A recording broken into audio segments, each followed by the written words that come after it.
Hello আমার দুষ্ট প্রিয় মিষ্টি বন্ধুরা, তোমরা সকলে কেমন আছো? বন্ধুরা, তোমাদের জন্য নতুন একটি গল্প নিয়ে চলে আসছি। বন্ধুরা, তোমরা আমাকে যে পরিমাণ সাপোর্ট করেছো সেটা বলার মতো ভাষা নেই আমার কাছে। বন্ধুরা, গল্পটি না টেনে শেষ পর্যন্ত দেখলে আশা করি তোমাদের দাঁড়িয়ে যাবে এবং তোমরা হাতের কাজ করতে বাধ্য হবে। চলুন বন্ধুরা, গল্পটি শুরু করি। হৈমীর কথার আদি অন্ত কিছুই বুঝতে পারল না। সূচনা বোকা চোখে চঞ্চলিত মেয়েটার দিকে কয়েক পল তাকিয়ে রইল। রুদ্র তার স্বভাবসুলভ এগিয়ে এসে মাহেরের দিকে হাত বাড়িয়ে দিল। মাহেরও সৌজন্যপূর্ণ হেসে হ্যান্ডশেকের জন্য হাতে হাত মেলাল। এ দৃশ্য দেখে যেন হালকা করে মরে গেল হৈমী। চোখ বড় বড় করে ঘন ঘন নিঃশ্বাস ফেল সে। সূচনার কানে কানে ফিসফিস করে বলল, ভাবি ও ভাবি, এটা কি হচ্ছে? সূচনা মুচকি হেসে বলল, আমার ভাইয়া রুদ্র। হৈমীকে কথাটা বলেই রুদ্রকে বলল, ভাইয়া ও হৈমী উনার বোন। সূচনার কণ্ঠস্বর কর্ণগোচর হলেও হৈমীর দিকে ফিরে তাকাল না। রুদ্র মাহেরকে বাড়িতে ঢোকার ইশারা করে সে গটগট পায়ে বাড়ির ভেতর চলে গেল। মাহের কিছুটা অবাক হল। সূচনা বলল, কিছু মনে করবেন না ভাইয়া, আসলে মেয়েদের সঙ্গে মিশতে পারে না। আমার সঙ্গেও অপ্রয়োজনীয় কথাবার্তা কম বলে। মাহের স্মিত হেসে বলল, ইটস ওকে, রুদ্র সম্পর্কে কিছুটা জানি। হৈমী না শব্দ উচ্চারণ করে মৃদু আর্তনাদ করল। চমকে তাকাল মাহের সূচনা উভয়। তাদের চমকানো চাহনি দেখে হৈমী মাথা ধরে বলল, আমার মাথা ঘুরছে ভাইয়া, গলা শুকিয়ে গেছে, আমি পানি খাব। বিচলিত হয়ে মাহের বলল, আই থিঙ্ক রুদ্রকে দেখে ঘাবড়ে গেছে। তীব্র লজ্জায় গাল দুটো লাল হয়ে গেল সূচনার। সত্যি তার ভাইটা এমন বেশভূষায় থাকে, অপরিচিতরা প্রথম দেখায় ভয় পাবারই কথা। অথচ লম্বায়, ফর্সায়, দেহের সুগঠনে একজন তামিল হিরোর চেয়ে কম নয়। তার ভাই লজ্জায় থমথমে মুখ করে দুজনকে বাড়ির ভেতরে নিয়ে গেল সে। বাড়ির ভেতর গিয়ে মাহের বেশিক্ষণ দেরি করল না। বিকেলের দিকে হৈমীকে এসে নিয়ে যাবে। এখন তার কিছু কাজ রয়েছে, তাই চলে যাবে। সূচনার দাদিনের জোরাজোরিতে শুধু দুপুরের খাবার খেল। খাওয়া শেষে কয়েক মিনিট বসে বেরিয়ে পড়ল। তাকে গেট পর্যন্ত এগিয়ে দিল সূচনা। গেট থেকে বিদায় নেওয়ার পূর্বে হঠাৎ সূচনার খুব কাছে এসে শীতল কণ্ঠে মাহের বলল, আপনি খুবই যত্নশীল সূচনা, মাত্র 1 ঘণ্টাতেই আপনার যত্নশীল আচরণে অভিভূত হয়ে গেছি। নিজেরও যত্ন নেবেন, আসছি। মাহের চলে গেল। বেসামাল করে গেল সূচনা নামক ভগ্নহৃদয়ের অধিকারিণীর হৃৎস্পন্দনকে। কেউ একজন অয়ত্নে তার হৃদয় ভেঙেছে, কেউ একজন সে ভাঙা হৃদয় জোড়া লাগাতে যত্নের হাত বাড়িয়ে দিয়েছে। এটাই জগতের নিয়ম, কেউ গড়ে কেউ ভাঙে। হৈমী দাদিনের সঙ্গে দারুণ গল্প জমিয়েছে। দাদিনের তাকে বেশ লেগেছে। গুমট পরিবেশে থাকতে থাকতে মনটা বেশ তিক্ত ছিল তার। আজ হৈমীকে পেয়ে সমস্ত তিক্ততা চলে গেল। গল্পের ফাঁকে হঠাৎ রুদ্রর প্রসঙ্গ এলো। কথায় কথায় হৈমী জানতে পারল রুদ্রদের ঢাকায় 2টো বাড়ি, একটা গার্মেন্টসের বিজনেস আছে। বাড়ি দুটোর একটিতে ছোট চাচার পরিবার, রাদিফের স্ত্রী সন্তান থাকে। আরেকটি ভাড়া দেওয়া। দেশের বাইরেও একটি ফ্যাশন গার্মেন্টসের বিজনেস আছে। দেশের ব্যবসা সামলায় বড় চাচা দিলোয়ারের বড় ছেলে রাদিফ শেখ এবং ছোট চাচা রিজওয়ান শেখ। বিদেশের ব্যবসা সামলায় রুদ্রর বাবা রিদওয়ান শেখ। রুদ্রর এসবে মন নেই, গত বছর মাস্টার্স কমপ্লিট করে ভবঘুরে জীবন কাটাচ্ছে সে। ব্যথিত সুরে দাদিন কথাগুলো বলতেই পিটপিট করে তাকিয়ে হৈমী বলল, উনি বিজনেসে মন দিলে গুন্ডামি কে করবে দাদিন? অট্টহাসিতে ফেটে পড়ল দাদিন। সূচনা এসে বলল, কতদিন পর তোমার হাসি শুনছি দাদিন। হাসব না? মেয়েটা কেমন তোতাপাখির মতো কথা বলে দেখ। তোরা তো সারাবছরই বোবা পাখি হয়ে থাকিস। হৈমী বলল, তোমরা কি ভালো? আম্মু আর ভাইয়া শুধু শুধু আমাকে শাসন করল, ভয় দেখাল। বলল, হৈমী একদম বেশি কথা বলবে না। হৈমী, কুটুম বাড়ি যাচ্ছ, রয়েসের কথা বলবে।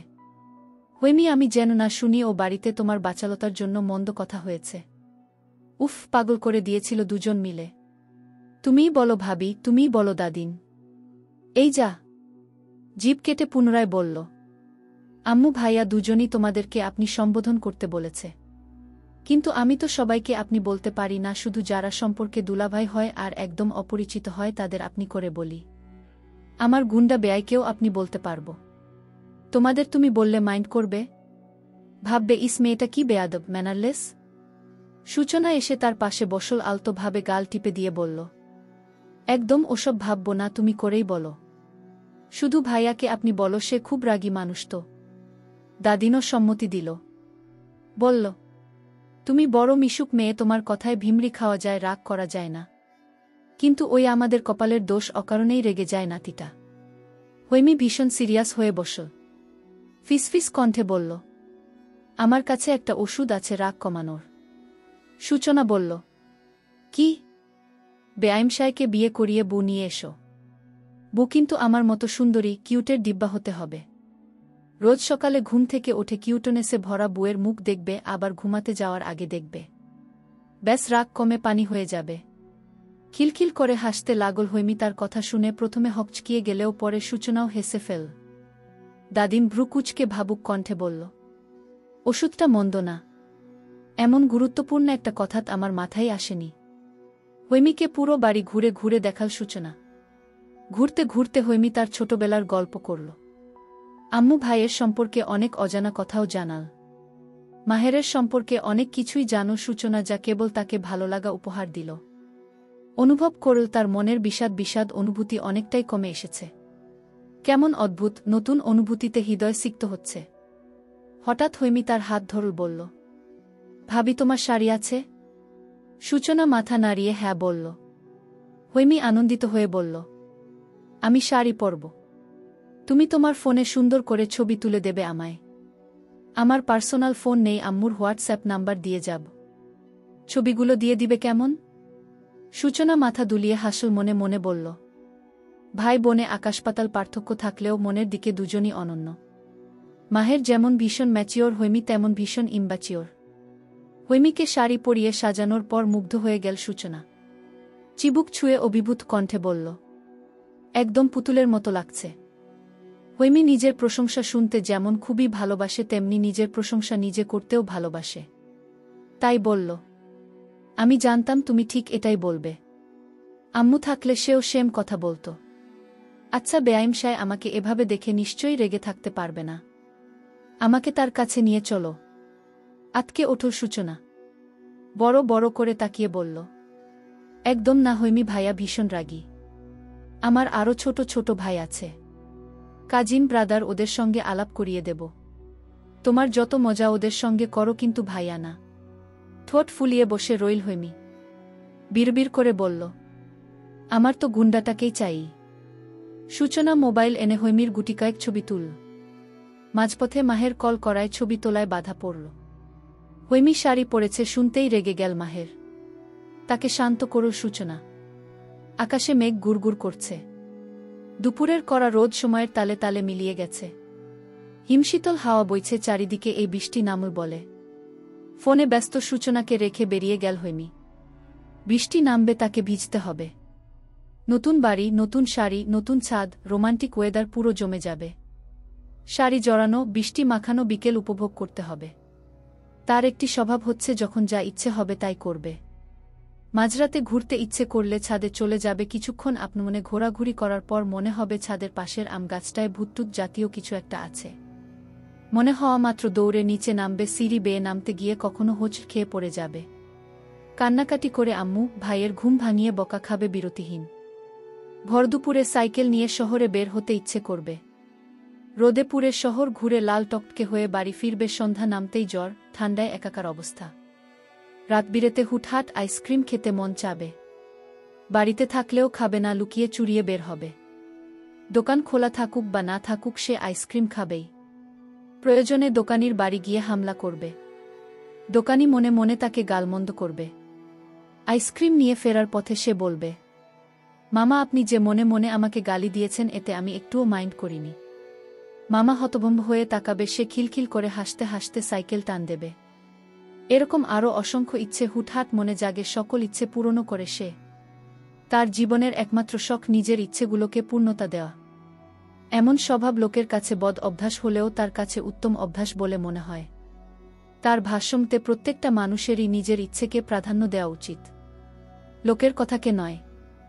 লোকে না হয় দুটো মন্দ কথা বলবে, তাতে তো আর তার গায়ে ফোসকা পড়বে না। এ মুহূর্তে তার ইচ্ছে হয়েছে বৃষ্টিতে ভিজতে। ভিজতে ভিজতে রোমান্টিক মুডে চলে যেতে। দুহাত মেলে সাবধানে পা ফেলে পুরো ছাদ জুড়ে ঘুরে বেড়াতে। বাড়ির মতো নিশ্চয়ই ছাদটাও অনেক বড়। ছাদে পা রাখতেই ঝিরিঝিরি বৃষ্টিতে প্রাণবন্ত মনটা খুশিতে আত্মহারা হয়ে গেল। ছুটে গিয়ে আকাশের দিকে তাকিয়ে আবার চোখ বন্ধ করে ঘুরতে শুরু করল। দুহাত দুদিকে মেলে দেওয়াতে শাড়ির লম্বার আঁচলখানা মেঝেতে লুটোপুটি খেল। ঝিরিঝিরি বৃষ্টি কয়েক মুহূর্ত পরই ঝুমঝুম বৃষ্টিতে পরিণত হল। হৈমি এবার ঘুরতে ঘুরতে চিৎকার করে বলতে লাগল, আয় বৃষ্টি ঝেপে ধান দিব মেপে।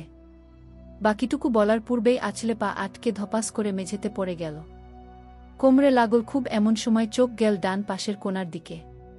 স্টান হয়ে পিছনমুখী হয়ে দাঁড়িয়ে আছে রুদ্র, ঠিক যেন সুঠাম দেহের রোবট একটা। কষ্টে ভারাক্রান্ত মনে হৈমি সেদিকে তাকিয়ে উচ্চস্বরে গাইতে লাগল, আয় বৃষ্টি ঝেপে ধান দিব মেপে, ধানের ভিতর পোকা রুদ্র বেয়াই বোকা। ভ্রু কুচকে গম্ভীর চেহারায় পেছনে তাকাল রুদ্র। ঝুম বৃষ্টিতে ভিজে একাকার শরীর তার, চুল দাড়ি সবটাই পানির ছোঁয়ায় নুইয়ে রয়েছে।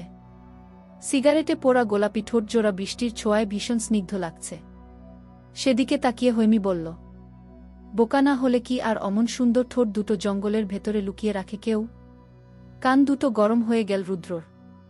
বিশ্রী ভঙ্গিতে বাম দিকে থুথু ফেলে এমনভাবে হৈমির দিকে এগুলো যেন দুপায়ে নয় চার পায়ে হেঁটে এলো সে। হৈমির বুকের ভিতর হৃৎপিণ্ডটা তড়াক করে লাফিয়ে উঠল। তাকে ওঠার সময়টুকু দিল না রুদ্র। নিমিষেই তেরে এসে তার এক কাঁধ চেপে ধরে চিৎকার করে উঠল, অসভ্য, বেয়াদ বাজে মেয়ে। শক্তপোক্ত হাতে চেপে ধরার ব্যথায় কোকিয়ে উঠল হৈমি। সঙ্গে সঙ্গে রুদ্র তাকে ছেড়ে পিছন ফিরে বড় বড় করে শ্বাস ছাড়ল। ঠান্ডা আবহাওয়াতে রিল্যাক্স হতে ছাদে এসেছিল। অসভ্য মেয়েটা এসে বিরক্ত করায় মাথা খুব গরম হয়ে গেছে। হৈমি শাড়ি জড়িয়ে ধরে উঠে দাঁড়াল। রুদ্র ধীর পায়ে আবারও রেলিংয়ের কাছে গেল। বার কয়েক ঢোক গিলে নিজেকে স্বাভাবিক করে নিল হৈমি। মনে তীব্র সাহস জুগিয়ে রুদ্রর পাশে গিয়ে দাঁড়াল। বলল, এই যে শুনুন, আপনি নিজেকে কি মনে করেন? আমি অসভ্য, বেয়াদব, বাজে মেয়ে? তাহলে আপনি কি? দেখুন নেহাতি আমি একটা ভদ্র মেয়ে, তাই মাইন্ড করলাম না। অন্য কেউ হলে আপনাকে এখুনি ধাক্কা দিয়ে ছাদ থেকে ফেলে ভবলীলাসাঙ্গ করে দিত। রুদ্রর ভবলীলাসাঙ্গ হওয়ার বদলে আকস্মাৎ হৈমির ভবলীলাসাঙ্গ হয়ে গেল। আকস্মাৎ গালে ঠাস করে একটা থাপ্পড় দিয়েই ক্ষান্ত হল না রুদ্র। এক হাতে ছো মেরে মেয়েটাকে টেনে ছাদের নিচে ফেলে দিতে উদ্যত হল। ভয়ে চোখমুখ অন্ধকার করে চিৎকার দিল হৈমি। দুহাতে রুদ্রর একটি হাত খামচে ধরে হাউমাউ করে কেঁদে দিল। ভয়ে পা ছোড়াছুড়ি করতে করতে বারবার বলল, আম্মু, ভাইয়া এয়া। এতে রুদ্রর কোনো ভাবান্তর হল না। সে আরামসে দাঁড়িয়ে রইল। রেলিংয়ের এপাশে এক হাত সন্তর্পণে পকেটে গুজে দিল, আরেক হাত রেলিংয়ের ওপাশে হৈমির জীবন রক্ষা করতে ব্যস্ত। বৃষ্টি না পড়লে একটা সিগারেট ধরালে পরিস্থিতিটা সুন্দরভাবে উপভোগ করা যেত। তবুও মন্দ লাগছে না ভেবেই হৈমির চেপে রাখা হাতটা একটু নাড়া দিল। অমনি আবারও মজাদার একটি চিৎকার ভেসে এলো হৈমির মুখ থেকে। রুদ্র অনুভব করল বহু বছর পর তার বুকে অদ্ভুত আনন্দানুভূতি হচ্ছে। হাসতে ইচ্ছে করছে ভীষণ রকম। খুব কষ্টে নিজের গাম্ভীর্যতার সহায়তায় হাসিটুকু আড়াল করে নিল। এদিকে যে হাত পায়ের ছোড়াছুড়িতে হৈমির আঁচল খুলে শাড়ির কুচি অর্ধেক খুলে গেল, তার কি হবে? কোনো দিকে মায়া করে কাঁদবে মেয়েটা? সে না হয় বেআইমশায়ের সঙ্গে একটুখানি মশকরাই করেছিল, তাই বলে তিনি তার জীবন ইজ্জত দুটো নিয়েই মশকরা করবে?